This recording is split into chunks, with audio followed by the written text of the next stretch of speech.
We live in a rankist society. We live in a society that's so saturated with subtle forms of rankism that we almost take it to be human nature and indelible and unchangeable, whereas in fact it's quite changeable. And we're at a stage now in history where if we keep doing that, we're going to not succeed as a species. We've gotten this far indulging ourselves in rankism, which is what I call this business of somebody humiliating nobodies, pulling rank or rankism.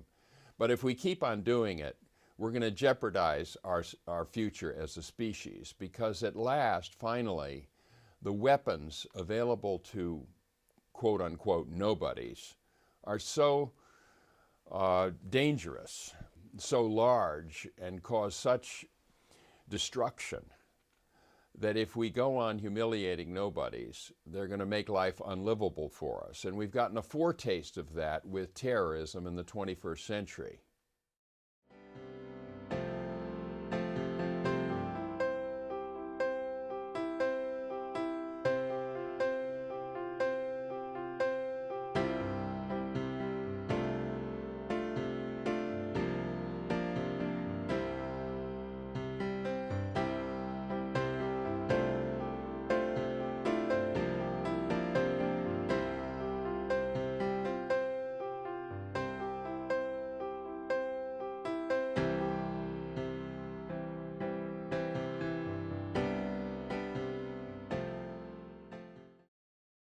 Okay, so you make a distinction between somebodies and nobodies, but do you think that everyone experiences being on both sides at different points in their life or different areas of their lives?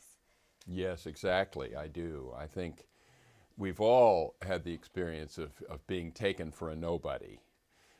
Young children are often taken for nobodies, and old men are taken for nobodies, and everybody gets taken for a nobody by somebody who regards himself or herself as more important. And we're also, though, all of us at times in our life in the somebody role, because, for example, we may have a younger sister or brother, or we may be on a team where there's somebody who's not as good as we are, and then we're the somebody to them. And when you are the somebody to a nobody, when you outrank somebody, it's very important not to translate that into a sense of superiority. It's very important to treat the person of lower rank, which we're just informally calling a nobody here, just to use the vernacular. It's important to treat that person with equal dignity. And that's the problem. Very often, people who regard themselves as somebodies do not treat people who they regard as nobodies with equal dignity. They humiliate them. They shame them. They tease them. They make fun of them. That's where all the trouble begins. So since it may partially be human nature to have this sense of rankism, why do you think young children feel the need for it? Is it just for attention, or is it because it's part of human nature? It's part of our culture. And it's more part of our culture than it is human nature, if by human nature you mean something so fundamental that it can't be changed. I think our software, our organization of our minds can be changed. I've seen that in overcoming attitudes of racism in America in the last half century. I'm seeing it now in the way America is changing its attitudes about homosexuality. I've seen it in the way we treat the elderly. We treat them a lot better than we did when I was a kid. Or a wonderful example is people with mental disabilities or physical disabilities. When I was a child, it was open season on those people. You were free to insult them. And I remember there was one boy in my high school who had Down syndrome. Well, he wasn't in the high school, needless to say. He hung around outside looking through the fence at us, and he was mercilessly teased and reduced to tears regularly. And now that kind of behavior is really almost unthinkable. It would not happen. We can change our wiring. Little children pick up patterns of bullying and what I would call rankist patterns by watching television, by witnessing their parents who indulge in it thoughtlessly, mindlessly. Just as for generations, children picked up racist attitudes by imitating the adult world. Well, when the adult world gets on to rankism and begins to disallow it, children will pick it up much less. We won't have the bullying problems we have in schools today. Children aren't naturally that way. They learn it. They learn it from adults and they learn it from television, because humiliation is a staple of television. If you watch television, it's just a sideshow in systematic humiliation of contestants and losers in these reality shows. You said that rankism is a deeply ingrained part of our culture, but not necessarily part of human nature. How do you think that it came about to be so deeply ingrained? I think if you look at our long history as a species, going back tens of thousands of years, we evolved out of animals that were predators, and we ourselves are predators. And predation has worked well for us because we're smart enough actually to team up on other animals and beat them at the rough, tough game in the wilderness of predation. We were so good at it, in fact, that we realized we could turn it on each other. And once we had the wherewithal to make armies, that's just what we did as a species. So history of the human race is the history of our wars, of our predations, and the history is told by the winners of those wars. And so predation is a strategy that we have used, and some of us at least have prospered with it. It has its limits, though. Predation only works against the other tribe. If you try it within your own tribe, you end up killing off your own tribe. You end up alienating the people within the tribe. Dictators are famously vulnerable to revolutions, wherein the nobodies that they have been exploiting rise up against them and execute them and chop off their heads. So predation works to some extent against another tribe or nation, but within a organization or a society, you want to try and minimize it so that you can get some solidarity and some cooperation out of the group, so that it can be a more effective predator against other groups. So we have these two strategies in human affairs. I call them a predatory strategy and a dignitarian strategy. The dignitarian, by that I mean treating everybody within your group with dignity, respecting them and not exploiting them. And what's happened is that we're moving to a global world, to a global village, to a single group within which residues of predation are very disruptive and very dangerous, as evidenced in the terrorism that we're dealing with now. So that's why I think we can learn to let go of a successful predatory strategy and gradually replace it with a strategy in which we take it for granted that every human being has equal dignity, and we respect that across racial, gender lines, across lines of sexual orientation and age and disability, nationality and religion, the rich and poor, immigrant and non-immigrant. We can respect dignity equally across all of these old divides and essentially bury the remnants of the predatory strategy. I think that's the agenda for the 21st century. It's laying that strategy to rest. Do you think that rankism is related to self-esteem or insecurity? Do you think that the somebodies either have too much confidence or not enough, and that's why they act the way they do? That's a wonderful question, because it's getting at the psychological roots of why people humiliate other people. I think your question implies the answer, which is yes. We do it partly to boister our own sense of worth by putting someone else down, because if they are down and if they go down, then we're up. We're superior. So often it's in response to a wound that we've suffered ourselves, and we're trying to make up for it. And sometimes it's just to make ourselves feel better. But it kind of works in the very short run. The instant after you put someone down, you feel important and feel good. But a minute later, you don't feel so good. If you watch yourself closely, you'll see that there's a sense of self-disgust that comes in when you humiliate someone else. That if you really watch closely, you'll see that you're not getting off scot-free. There's some part of yourself that's judging yourself ill for having done that, and you feel guilty about it. And if you feel so guilty that you actually make yourself go and apologize, then it's embarrassing on top of the guilt. So in the long run, you learn as you get older and more experienced not to indignify other people in the first place, because it causes so much blowback in the form of them hating you, them waiting for a chance to get even. If you're the boss and you do it to an employee, that employee will be less loyal to your company. If you're a doctor and put down a nurse, she won't be as ready to help you when the next crisis comes. I mean, if you're a parent and you put down your child may not ever be able to get even, but your child will be wounded and won't learn as well in school the next day because they'll still be smarting from that wound, that indignification that you perpetrated.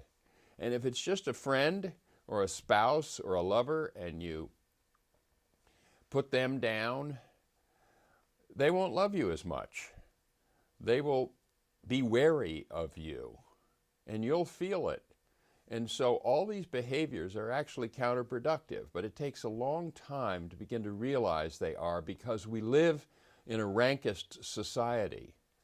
We live in a society that's so saturated with subtle forms of rankism that we almost take it to be human nature and indelible and unchangeable, whereas in fact it's quite changeable. My generation is a generation that grew up in a racist America and a sexist America. And my generation and people younger than me have learned first to repress their racism and then finally to let go of it. So now, for example, my children dated interracially. My grandchildren are interracial. It takes maybe 3, 4, sometimes 5 generations to change the deep hard wiring in our brains, but we human beings are capable of changing it, unlike certain lower animal species. In both your books, you talk about rank and rankism. Rankism being the abuse of power that can result from having higher rank. But you don't think that rank itself is the problem? Rank is very often the problem, but it's not philosophically, it's not the problem. Logically, it's not the problem. One can hold high rank and not abuse it. Many people do. George Washington did in our country. He held high rank. He refused even higher rank, the crown. He retired after 2 terms and was beloved then and ever since, because he was a person who held high rank and did not abuse his power. He led by example. We have corporate executives and university presidents and doctors and ministers today who do the same thing. They hold high rank, but they don't abuse it. They don't exploit it for advantages that don't inhere in it. They just exercise their rank on behalf of people they're serving, and they view their job as, they view themselves as servants, basically. Mandela was a great example of that among national leaders, and Gandhi and Martin Luther King and others who hold high rank and are held in very high esteem but don't abuse their rank. So rank is not inherently bad. Having said that, I want to add quickly that rank is so very often abused and exploited that it's almost synonymous with what I call rankism, the abusive rank. It shouldn't be, and it needn't be, and I think we're getting better at handling high rank without slipping on over into abusing it and exploiting those whom we outrank. But I think the distinction is worth making because actually, if you look at it, you don't dislike people who hold high rank until and unless they insult your dignity. If they treat you with respect and honor your dignity as an equal human soul, you're fine with them holding the rank they hold, just so long as they've earned it and handle it in a dignitarian way. More than that even, we even love people of high rank who handle it well and serve the group. So you think rank is an important part of the proper function of our society? I think it is for now and maybe for the foreseeable future. I mean, after all, people do have different levels of talent and experience, and rank recognizes those talents, that experience. I'm not saying everybody is equal. I'm actually saying the opposite. We're very unequal in any given trait you can think of, whether it be musical or mathematical or speed on a track or weightlifting or anything, beauty. We are radically different. Some people are way better at these things than others. But that's no basis for subjecting them to indignity. When you get on a plane, for example, you want to have the captain in the cockpit flying the plane, not the flight attendant. Or when you go to a chemistry class, it should be the chemistry professor with a PhD in chemistry teaching it, not the freshman. Rank helps us make those distinctions, and so long as it's awarded on the basis of real merit, so long as it's earned, it's okay. But we often get into these situations where someone earns it initially, but then hangs on to it for 50 years, even though he has long since ceased to merit the rank he's holding. This happens in every profession, including the academic profession. So we need for people periodically to demonstrate that they still deserve the rank they hold. And when people have manifestly earned it and are serving the group, most people won't have the slightest bit of problem with calling them president or dean or professor or doctor or anything else. In fact, I think once we begin teaching properly, everybody will find something they're very good at. Everybody will outrank most other people in something. But rank won't carry with it the right to abuse people of lower rank as it does now. I guess you touched on it already a little bit, but I was going to ask about what areas do you think specifically where you find rankism to be the most pervasive? It is so pervasive right now, it's hard to single out an area. I've looked at all the different professions. You look at the medical profession, for example, and you see rankism from top to bottom. You see it in the doctors towards nurses. There are 4 different levels, ranks of nurses, and you see it in each level towards the lower level. And finally, the lowest level nurse will indulge in insulting the so-called candy striper, which is the volunteer who comes in and wears those striped outfits and just does it out of the goodness of her heart. Then you see rankism between doctors and patients, although we're overcoming a lot of that now because we've realized that these doctors are MDs, but they're not MDities. They're just doctors, and they're our partners in healing, and we are their clients and can take their counsel as advice, not as orders. So there's a big leveling going on, and sometimes I force my own doc to recognize it by calling him by his first name, which is what he calls me by. But once we've got over that hurdle, I'm happy to call him Dr. Floyd because he does know a lot more than I do about these diseases and has seen thousands of patients. So that's worth something. Just so long as he doesn't keep me waiting 2 hours to see him, which is a kind of rankism that is often practiced in medicine. They don't schedule their lives well with any respect for their patients.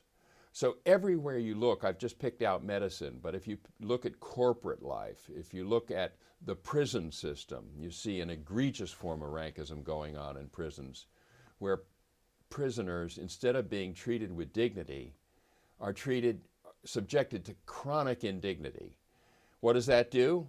Builds up a head of steam in them. The minute they're released from prison, they're very apt to commit another crime because they have so much rage churning inside them due to the abuse they were subjected to by prison guards and other prisoners. Everywhere you look, in government, in bureaucracy, in the church where you just had a terrible sexual abuse scandal, that was rankism. In homes, long-term life care facilities, the elderly are often subjected to abuse. Everywhere you look, it's still prevalent. Just as when I was a boy, everywhere you looked, there was racism. And everywhere, everyone you asked said, oh, that's human nature. We can't do anything about it. That's just the way it is. Those people really are inferior. Well, that turned out to be nonsense. That turned out to be a clever rationale through which we could exploit 15% of the people in this country. And this is not over yet, but we have at least put racists on the defensive. That's the first step. When we can put rankists on the defensive, we'll be halfway there to eradicating it. Can you remember the precise moment when you got this idea about rankism and dignity? I think it was, I know the year was 1995, and I'd been playing with these ideas that we've been discussing here for decades. And I think it was when I realized that I myself was stuck in nobody land, that I wasn't being taken for a nobody. Sure, I'd been a college president, I'd been a physics teacher. I had been a somebody at times, and that was why being taken for a nobody was all the more painful, because I knew hadn't always been taken for a nobody, but I found myself one in the mid-90s, and I remember waking up in the middle of the night with the phrase on my lips, and it was, nobodies of the world unite. We have nothing to lose but our shame. And I thought, wow, that sounds a little bit like Karl Marx. And it was a takeoff on his famous revolutionary slogan. But it wasn't about class, it was about rank. It was about the somebody-nobody distinction, not the rich-poor distinction, not the owner-worker distinction.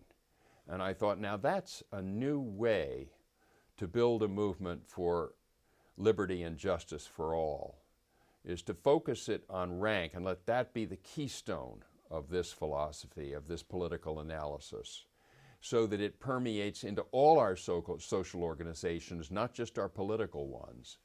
And then as we make progress in all our social organizations, universities and healthcare and churches and families and schools and everything else, then that new value system will end up affecting our political system as well. And in that way, we can achieve the goals, some of the goals that Marx actually wrote about. I don't regard myself as a Marxist. I've never really even studied him. But I do share the idea that it's unfair that a small group of people should have complete domination and enormous wealth, and that in America, 20% of us shouldn't even have a living wage. I think we need to fix that, and I think we can do it through an analysis of rankism and dignity. And it really was seeded that night through that slogan coming through my mind. How did you get from being a physicist and a college president to the position that you're in today as a theorist and a writer of practical handbooks for social change? It was an accident. I followed my father into physics, but my mother was a social crusader, and I think her imprint on me ultimately was the larger. So while I was being a scientist and doing physics, I was also secretly teaching in a local ghetto high school because I had a feeling that was important to do back in the 60s, and the people interested me, and I felt sure that if they were taught properly, they could learn as well as anybody else. and wanted to prove this. And that led me into education. And when my alma mater was looking for a president, they wanted somebody who'd had some experience in race relations, because that was the hottest issue of the day in the late 60s. And so I really, at that point, was hijacked out of my physics career into a job which turned out to be a job more about social justice than it was about academic leadership.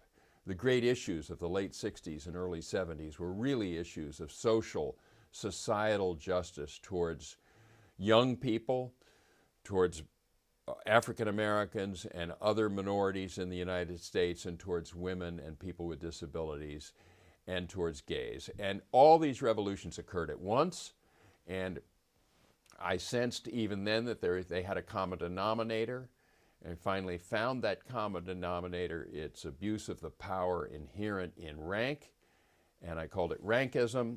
And I think Barack Obama is someone who's addressing abuses of power more than he specifically wants to carry on in the old tradition of identity politics.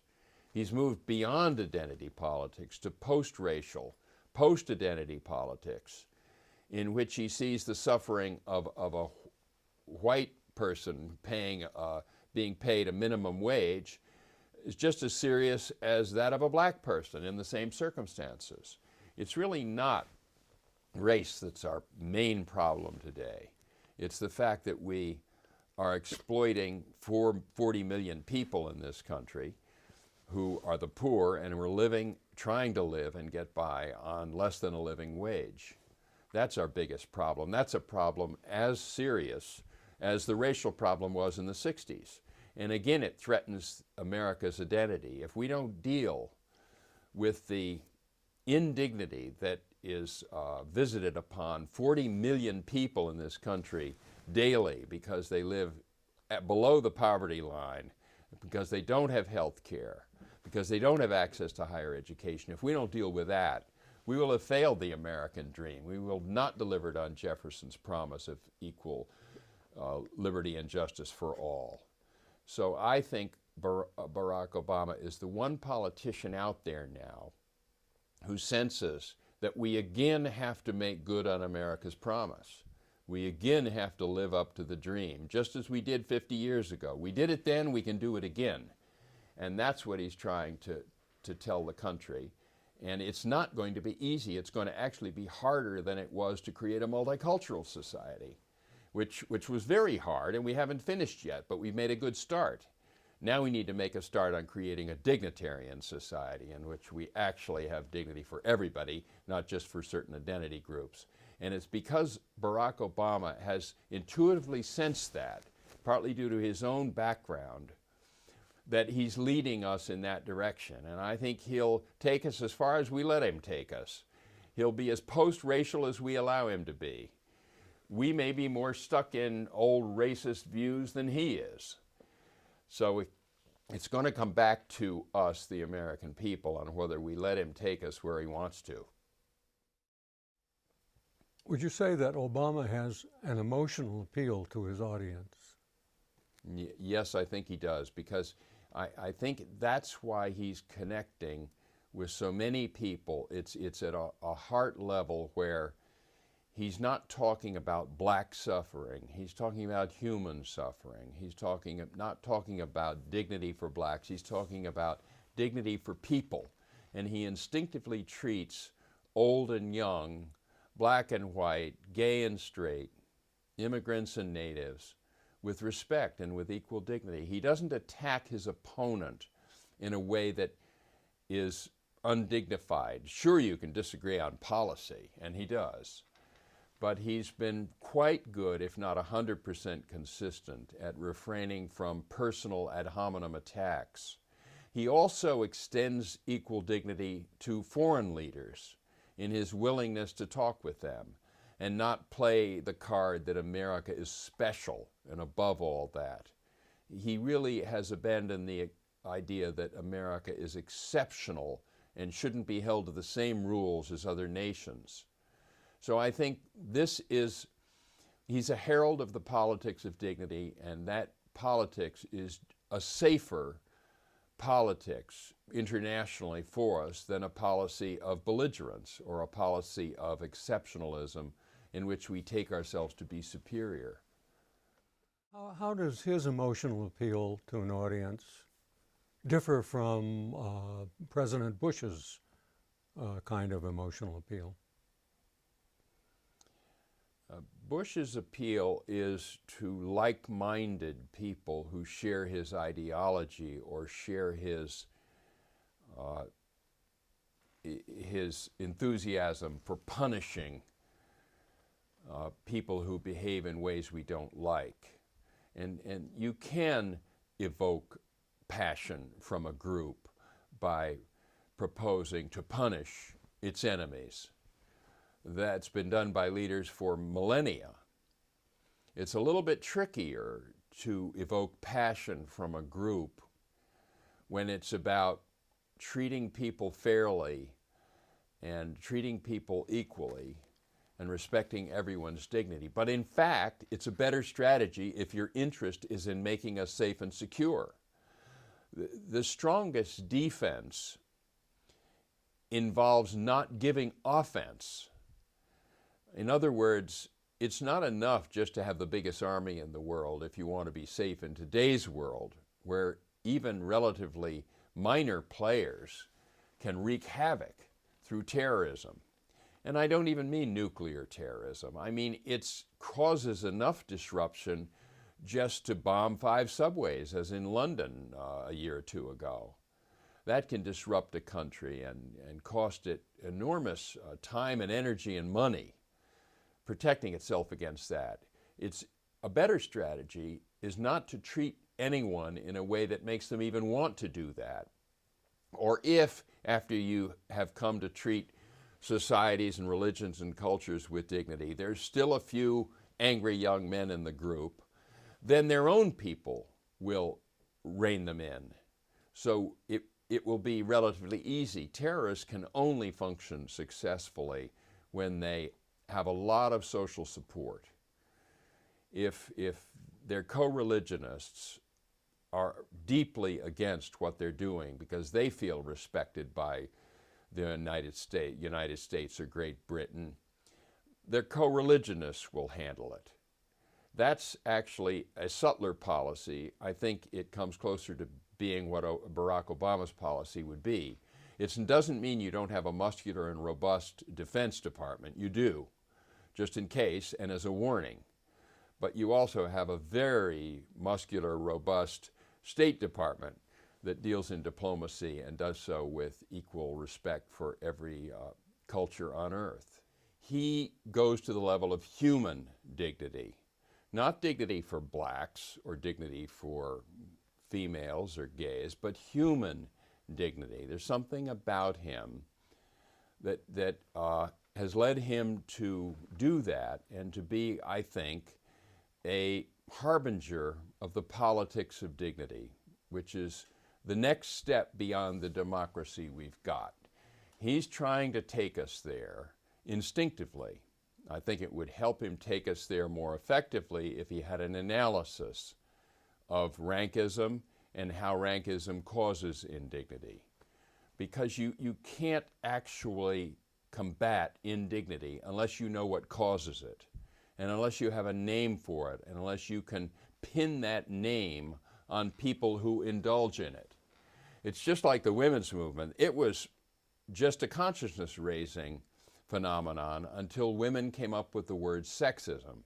But once they had a label that they could pin on men who were indulging in abuse and discrimination towards them, then they were much more effective at changing male behavior. That happened about in the late 60s.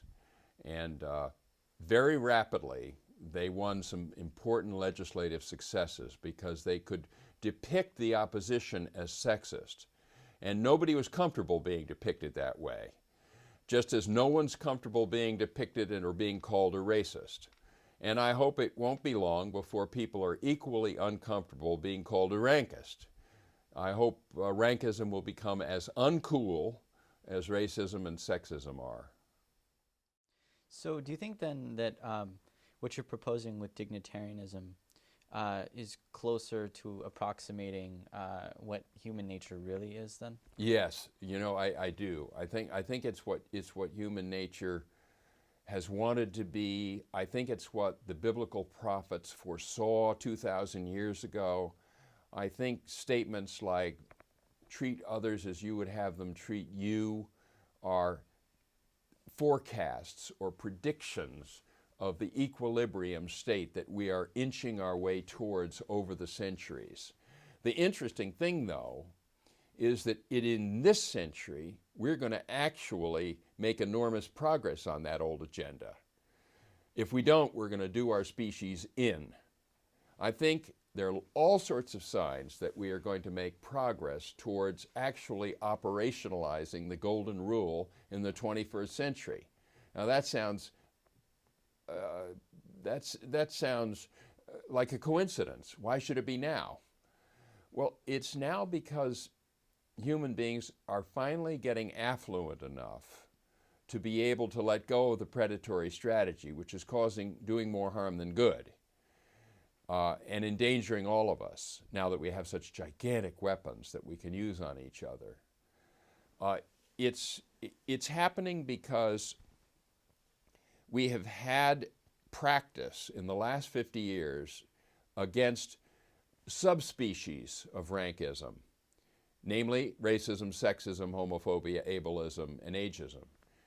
Anti-Semitism. We've warmed up, so to speak, by showing that we can tackle those old isms and disallow them, and gradually, over 4 to 6 generations, eliminate them. You don't do this overnight. Rankism won't be eliminated overnight. It will take 4 generations. It will take the 21st century. But we can and must do it if we want our species to prosper. And if we want, in the meantime, to be at our maximum effectiveness in terms of learning and creating and producing. Companies, I spoke at Microsoft last year, and Microsoft, inside its walls, is remarkably dignitarian. They have to be. Why? Because they've got a whole lot of 21-year-olds running around that place who are great programmers. And if they didn't treat them with dignity, they'd move to Google in a minute. They'd go somewhere else. So the restaurant at Microsoft has 22 ethnic restaurants. All the food is free. Everybody, whether you're in a sloppy t-shirt or a dress or a tuxedo, is treated with dignity. It doesn't mean you can't disagree, and disagree quite ferociously about an issue that's technical. But I found it to be remarkably dignitarian because it's the only way they can be effective as a company. On the other hand, employees at Microsoft were acutely aware of the fact that they are not regarded, that they are regarded as a bully by other companies, that they are not seen as respecting the dignity of other companies. So they were very upset by this split in their image, internal and external. Okay, Joe, ask that question. How would you respond to someone calling the dignitarian approach a liberal, bleeding heart approach to being human?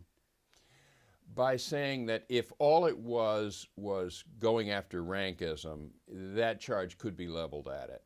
But I'm upholding rank. That's a conservative thing to do, to uphold rank and the power of rank, and to see rank as a very important tool of human organization. The way conservatives and liberals differ, if you look at it closely, is their attitude towards authority. Conservatives tend to automatically respect authority and overlook and downplay instances where authorities abuse their rank. So if conservatives are pro-rank and not so concerned about rankism, liberals are just the opposite. Liberals are very concerned about infringement on their liberties, about people abusing power, and they tend to denigrate rank itself. They tend to question all authority and to think it's inherently evil. Both attitudes are incomplete.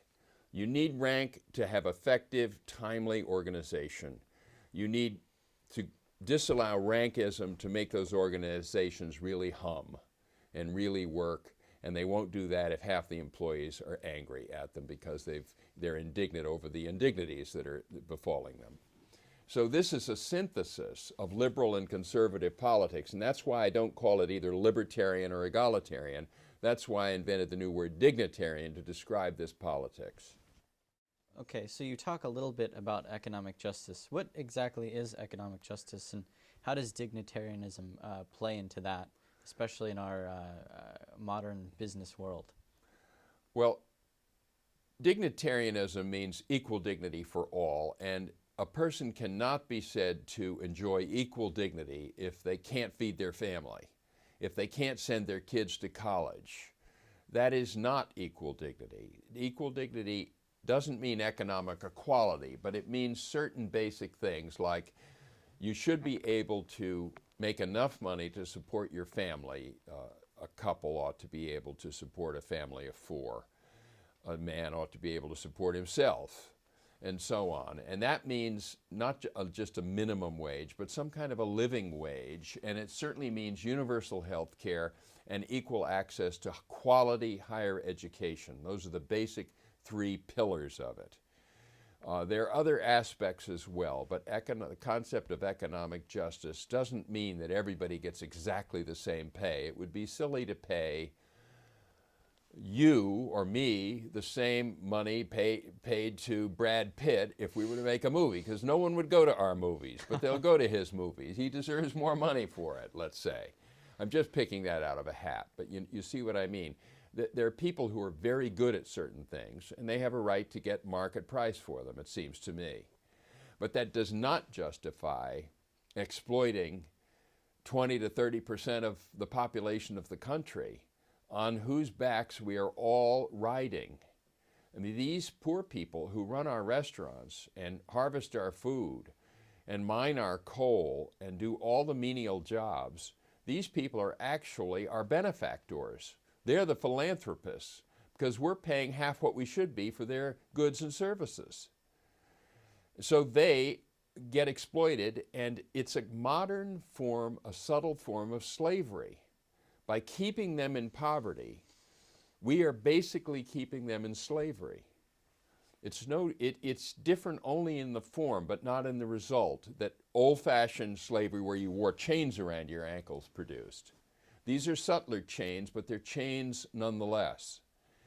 And we can, I think, persuade people that they have a right to a dignified life, and that people will then stand up for their own dignity long before they'd ever march for justice.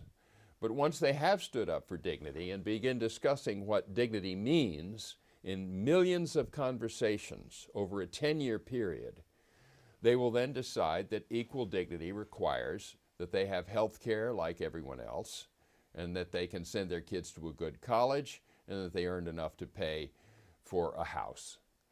And that is a first approximation to a dignitarian society. Now, a second approximation will come up with some other things that people want and feel they need to live in equal dignity, and we'll get to that point when we get there. Meanwhile, we start with the big 3, which is healthcare, education, and a living wage. What is the incentive for business organizations to decrease their rankism within the organization? It's the same incentive that a tribe had 10,000 years ago for operating in a way that respected the dignity of all the tribal members. Namely, that tribe becomes a more potent force. It can defend itself better against other tribes because it has solidarity. Within a company, employees who love their directors, the president, their executives, those employees love them because they sense that they are valued and respected.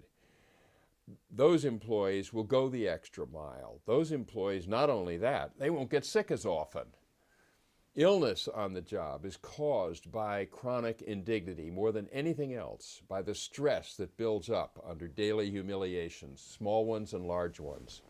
I read somewhere that being subjected to chronic humiliation for 10 years is the equivalent of smoking 3 packs of cigarettes a day for 10 years. It takes that much away from your health and your life. So there'll be lower healthcare costs. Insurance can go down. People won't steal pencils and won't steal larger things. You will be happier. In a word, you will be happier on the job, and happy workers are better workers. I think CEOs are beginning to recognize this now, but it's not enough for the CEO to go around and shake hands with everybody and have one Christmas party for everybody. The CEO actually has to give personal recognition to each employee, and that means telling the woman who vacuumed the rug at midnight that you appreciate what she did. That means knowing what everybody contributes and either eliminating the job because that contribution isn't needed in the company, or admitting that that contribution is needed and acknowledging the person for making it and paying them a living wage for doing so. When those things happen, companies are the best part of our lives. They're as good, they're on a level with family life. They are a kind of family life. They're wonderful places to work. And I think that America can produce a dignitarian workplace within about 20 years. We've produced already a non-racist workplace, not quite a non-sexist workplace, but we're getting there. If you want to get fired from your job now, all you have to do is use the N-word, and you won't be in that job 5 minutes later. We've made some good changes, but we have not eliminated indignity across the board. We've only eliminated it when it's a white doing it to a black. Why should a white be able to subject another white to indignity any more than subject a black to it? Why should a black be able to visit indignity upon another black? Can't call it racism, they're both black. It's rankism. And it's no less justified, and it's just as counterproductive. So businesses very much have it in their interest in terms of the bottom line to eliminate rankism and create dignitarian companies. And it does not mean democratic companies. Companies are never going to run on one person, one vote, nor should they, nor should schools. That would be the sloppy, bleeding heart liberal approach to these problems. That doesn't work. Rank has its place. Expertise is precious. But dignity has its place too, and it's a prime place, and indignity has no place. Could you give an example of a company that's moved in this direction? Well, I'm told that certain companies are relatively dignitarian. There is an organization now called True Blue that actually recognizes companies for these practices. And a few that I know of that are touted as dignitarian are Ben & Jerry's ice cream, or even the cows are treated with dignity. Whole Foods, where employees seem to be very happy. I see them daily, and I've talked to them about it, and I've read about the practice. And these are also CEOs who do not pay themselves 500 times what they pay the janitor. They pay themselves maybe 10 times what they pay the janitor, but not 500 times. When you get up in those kind of multiples, when the executives are making hundreds of times more money than the lowest paid people, it's a very likely that that company is rankist, that those executives are feathering their own nest, are getting boards of directors with whom they golf to vote them higher salaries, and then they return the favor on their friends' boards of directors. So other companies that do it, I have heard of a carpet company in Georgia and Gore-Tex, and there are others. Barrett Kohler Publishers is one such.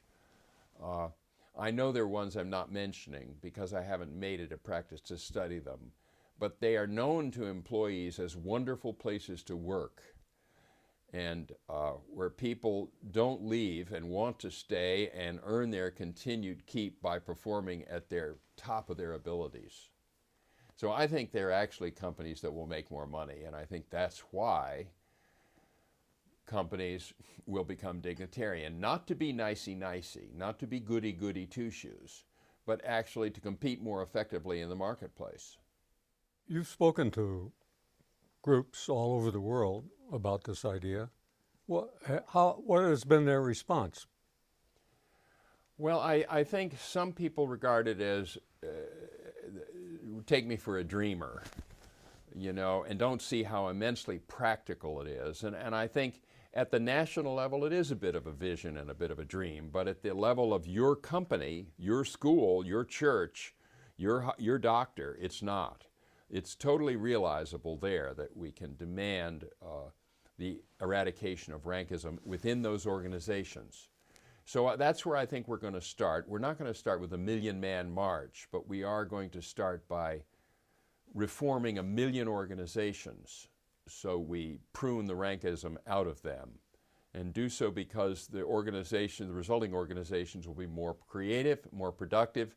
If they're companies, they'll actually make more money. That's where it's got to start. Then it will move into the political realm. And the dream that some people think this is will be seen to be quite practical. Already, I think at the level of international policy, avoiding rankist treatment of other countries is very much in our self-interest, and will quite quickly become adopted, even though the last administration has not honored it so well. Do you see a career for young people as consultants to business organizations and other organizations in making the transformation into a company or organization that promotes human dignity in order to make more money? You know, I do. I think there's a whole profession here of experts who will go around to different organizations, be invited in, and give a 2-day workshop on how to transform your organization into a completely dignitarian one. And we did this at Oberlin, where I was president, with regard to the issue of sexism. Oberlin was a co-ed school before any other school in the world, actually, and it prided itself on equal education for females. But in fact, women were very upset with it. There are lots of ways the education was slanted towards males and was uncongenial to women. So we had a commission that lasted for a year and a half and went around and interviewed women all over the place of what they would like to see changed. We drew up a list of 23 things and sent them to the person who had the power, or the group that had the power, to effect that change. And a lot of these changes could be made in a day or a week or a year, and some of them took a decade, but they've all been worked on. Now, the same thing can be done with regard to dignity of people, not just dignity of women. And that's what you need to do. Hold a commission in your company, in your church or school, on the status of persons. And invite people to tell when they feel their dignity is secure and when it's under assault. And then draw up a list of things that we need to do, changes to be made that will ensure dignity for everybody, from the janitor to the president and everybody in between. Every organization can do that. Experts, especially young people, are really good at this, because young people are instinctively more dignitarian than old people who have achieved high status and may well have been abusing it for a decade or two and regard those abuses now as their prerogatives. To get them to see that those are not prerogatives is not easy, and they will fight this. I find in the talks I've given, which I've been doing now for 5 years all over the world, in India just recently, and my book came out in China this month.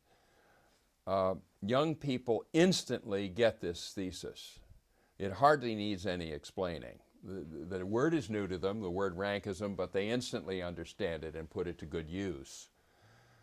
Women and blacks get it very quickly too. The group that's slowest to get this distinction, actually, are white Anglo males, and that's because they have predominantly, more than other groups, enjoyed high rank, and they're fearful that this analysis will restrict that prerogatives of that rank. And yes, it may to some extent insofar as those prerogatives haven't been earned.